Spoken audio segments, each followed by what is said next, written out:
I was born in Montreal, Quebec, and I left Montreal when I was very young, around 10 or 11.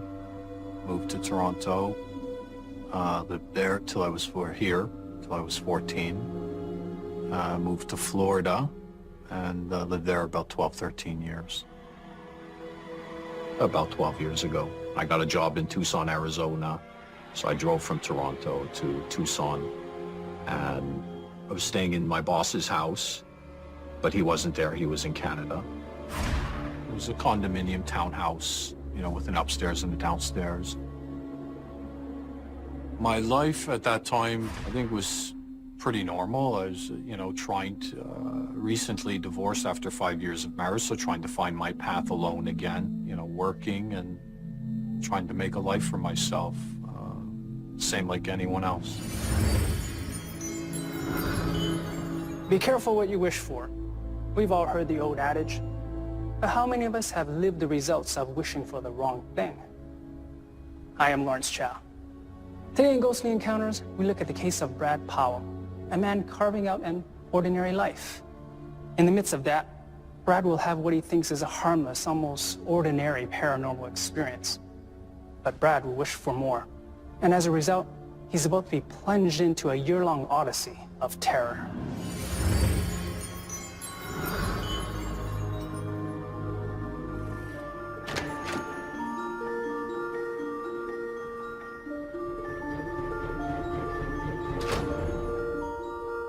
The second or third day, I noticed that the lights would flicker on and off, particularly this one hallway light in the entrance to the condo. I would look back and say, oh my goodness, what the heck's going on here?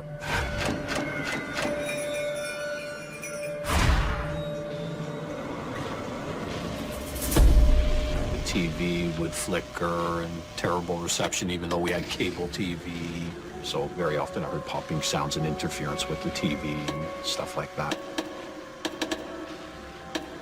I suspected that there might be some sort of presence in there because I was always open to that kind of thing. So I just assumed that's exactly what it was. And then as time went on, I realized that there was much more to it than faulty electrical.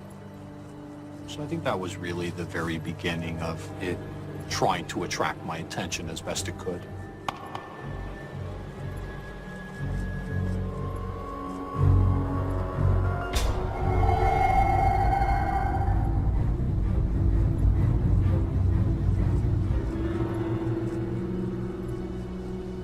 When it really began to attract my attention, I decided maybe I'll try and communicate with this entity and get it to do things to prove that this indeed was really happening.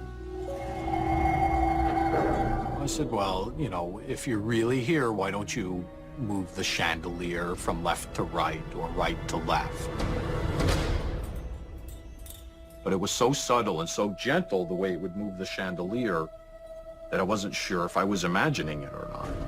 And as the communication evolved, I became stronger and stronger. And there was an empty bag on the floor. I asked it, or suggested to it, maybe if you move the plastic bag, you know, I can fully acknowledge your presence. And it did so, and the bag started to lift up and float. It seemed the more I communicated with this spirit, the more powerful or stronger it could manifest itself physically.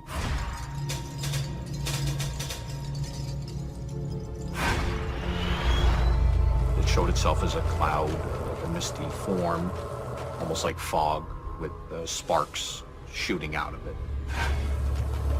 The cloud was maybe 1.5 feet, 2 feet wide, maybe 4 or 5 feet high.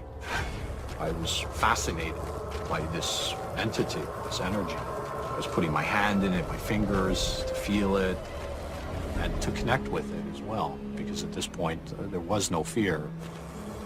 It was neat, it was cool. At that point, there was no question. There indeed was something going on in this house. Initially, when it was being nice like that, I believed it. I thought it was some kind of guardian angel or, you know, something like that.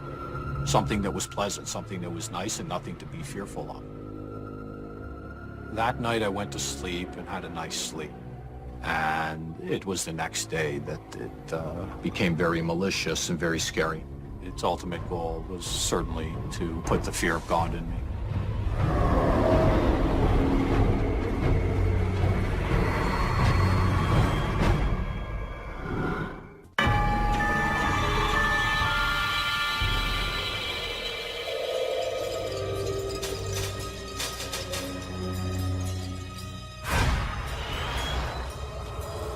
I was thinking when I realized that there was indeed a presence in this house that, wow, this is pretty cool, because it didn't show itself in a negative or hurtful or harmful way at all. It just seemed like a cool experience to have.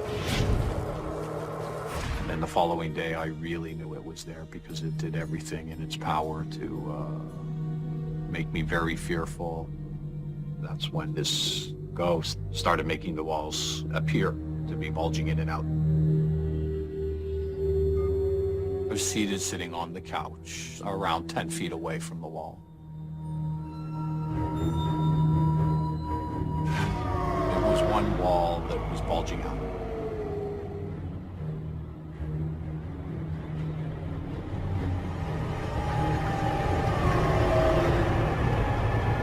And I inquired, "Is that you?" And of course it said yes.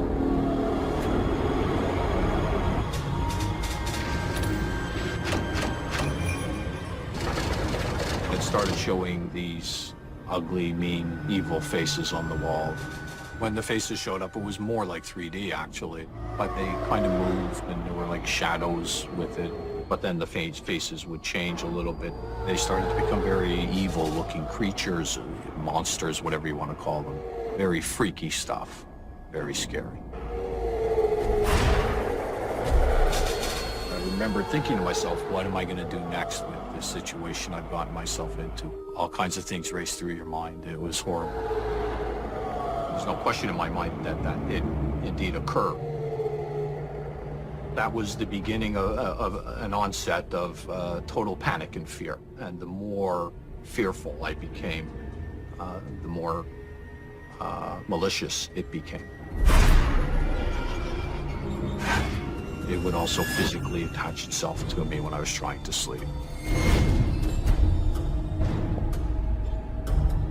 It didn't feel like an actual human hand on me when I felt its presence, but I did feel a pressure that might be the equivalent in the weight or the firmness, along with goosebumps, terrible goosebumps, and I just knew it was this thing on me, and it was a very uncomfortable, quite a horrible feeling.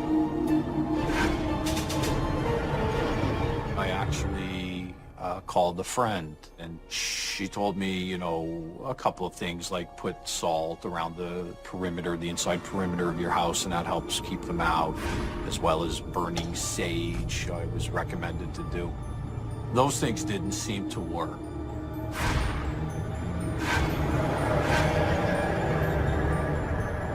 This went on in the house for about a week, but that week was a very, very long, hard week.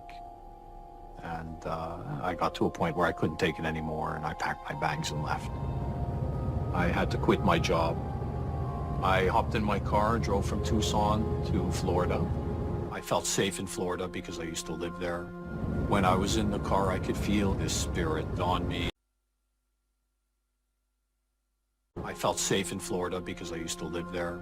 When I was in the car, I could feel this spirit on me, again with the goosebumps and the pressure as well. It was always there.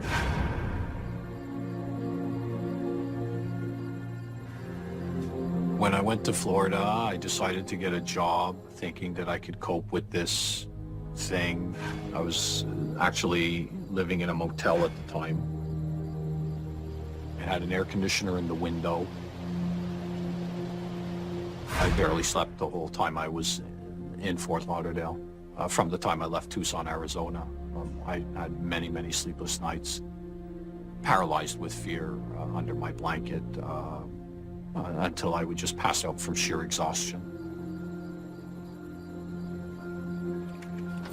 One night I was in the motel room. It was in the evening around 6 o'clock. I'd just gotten home from work and I hadn't slept in weeks. And I was so exhausted. I knew it was there, but I said, no, I just gotta pretend it's not there and doze off because, you know, when you're in that state of mind, you need your rest. Things get worse when you're not resting properly.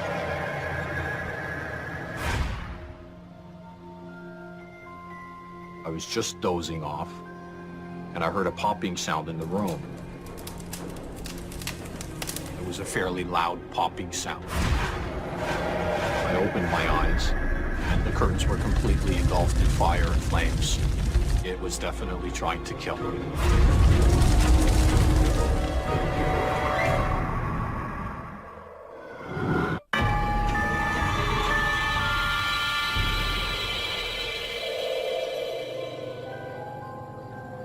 I got a job in Fort Lauderdale. I was actually living in a motel at the time.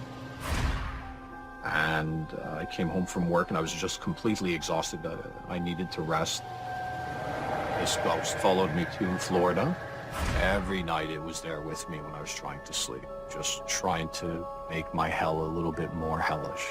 But I said, no, I just gotta pretend it's not there and doze off. And I heard a popping sound in the room. It was a fairly loud popping sound. I opened my eyes. The curtains were completely engulfed in fire and flames. And there was fire coming from the carpeting up the wall and up the window and the curtains and up to the ceiling.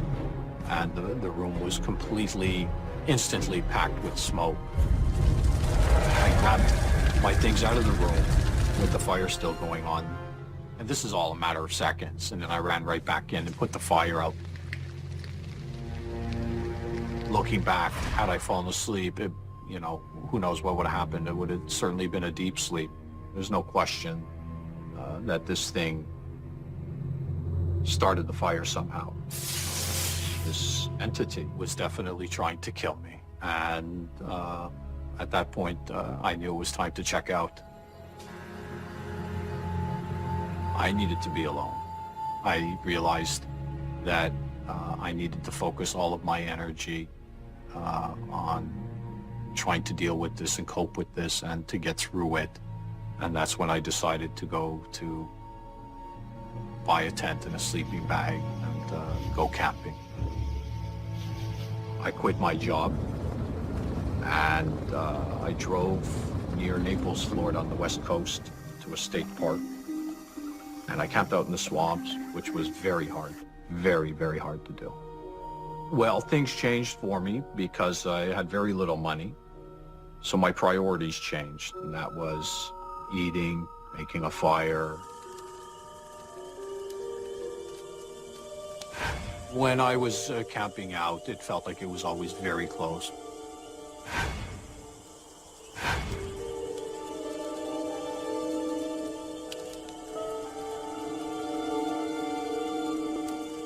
This ghost constantly, persistently, dozens and dozens of times would try to attach itself to me.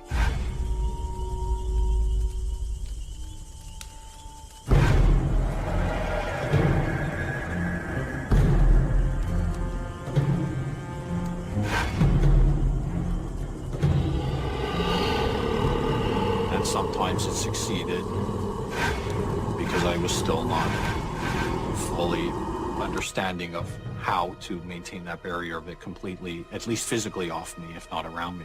I knew it was this energy, this entity was in complete control of what was going on. I was just completely lost.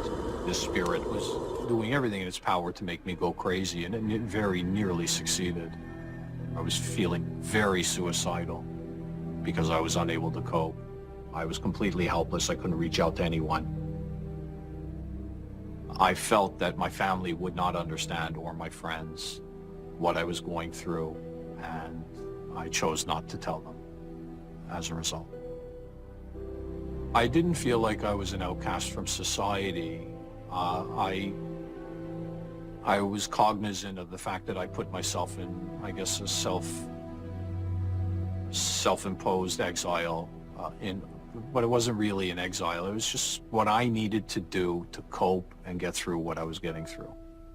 And people, under times of trauma and stress, different people do different things to cope, and that's what I did.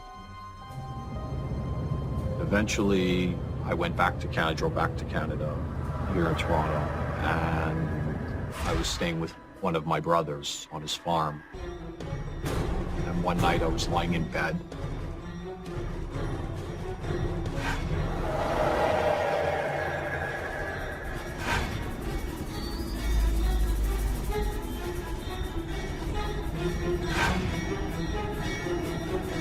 And I felt this ghost once again trying to do me harm.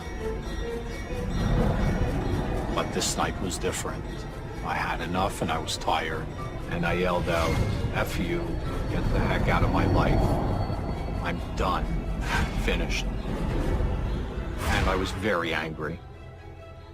Just angry at myself and the situation and a year of torment, a year of hell with this thing. And I could instantly feel a change of the vibe, the energy around me. I knew that something big had just occurred. And this spirit actually started to communicate to me in a very real way for the first time, in a nice way. I do remember it saying it was an old man that had died, and that it was also apologetic for what it did to me, that it was just, he was very angry and frustrated because he was trapped or stuck in a different realm, in our realm.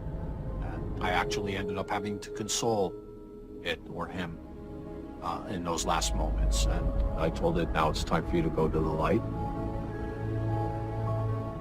It was a little bit scared, and I had to coax it or him as nicely and gently as I could that it was doing the right thing by going to the light. And then it went to the light and it was over. After it left me, my immediate feeling was, wow, I'm free. I felt a little bit of peace, which was very welcome. And I knew when it was over, I knew it was over. I definitely felt more empowered, but the sense of freedom I remember most. It felt like that 900-pound gorilla fell off my back, and it was an amazing feeling.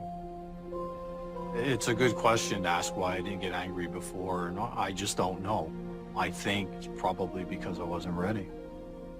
I wasn't ready to let go of the suffering that I was going through. And I think in life, people choose their own suffering. Whether it's unconscious or somewhere between unconscious and conscious, I think we do that. And I guess that's the suffering I chose, and when I was ready, I was ready. Brad says he wasn't ready to let go of his suffering. Our expert Patty Allen thinks he may have lost his power to do so early on, perhaps during childhood, perhaps in his divorce. Those who intentionally seek out the paranormal, like ghost hunters, have to be emotionally grounded with strong boundaries. She says Brad had to develop those boundaries in order to have the power to get angry, and only then could he put an end to his torment. It's difficult to say why something like that happens to a person. We all have our own paths, and I think that was part of my path. Ultimately, I would say to anyone, if they are very interested and they are actively pursuing or trying to experience these kinds of encounters, to be careful. It's okay to explore. That's an important part of life, but please be careful. You don't know what you might get yourself into.